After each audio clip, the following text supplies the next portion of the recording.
That's him, and that's the way the money goes, and that's the way the show goes for today. Back again tomorrow at 1. Just 1 degree centigrade, 39 Fahrenheit, at 3 o'clock. Piccadilly.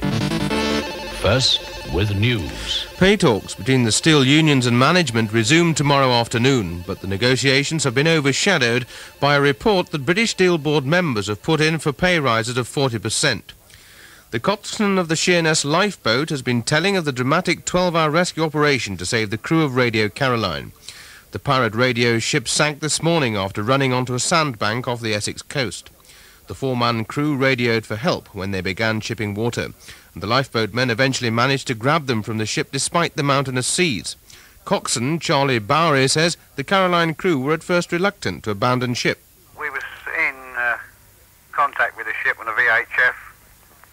Spoke to the occupants. They said they were making water.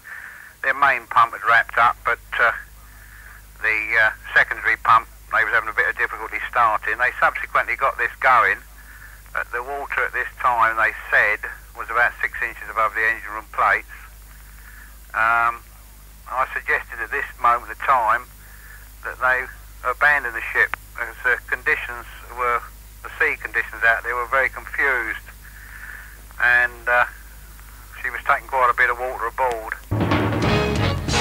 At 7 o'clock, we first of all go to Gavin Campbell at the Radio 2 news desk. The pirate radio ship Caroline has sunk off the Essex coast in severe weather conditions. She drifted onto a sandbank about 13 miles off Clacton-on-Sea after breaking free from her moorings and was swamped by heavy seas. The 274-ton Mi Amigo snapped her moorings in an easterly force 9 gale. The crew of 4 and the ship's canary were rescued by the Sheerness lifeboat, whose coxswain described it as one of the most hazardous rescues he's taken part in. After being brought ashore, the crew, a Dutchman and 3 Britons, were interviewed by police, who said they'd be reported for illegal broadcasting. One of the crew said they'd lost transmitters, records and personal belongings, and estimated the total cost of the damage at £250,000. But he said Radio Caroline had plenty of financial backers and should be back on the air again with a new ship in 3 to 6 months' time. Caroline is the last of 4 pirate radio ships which began broadcasting off the Essex coast in the 60s. Last year, the crew had to be rescued by a lifeboat in bad weather, and 13 years ago, the ship ran aground.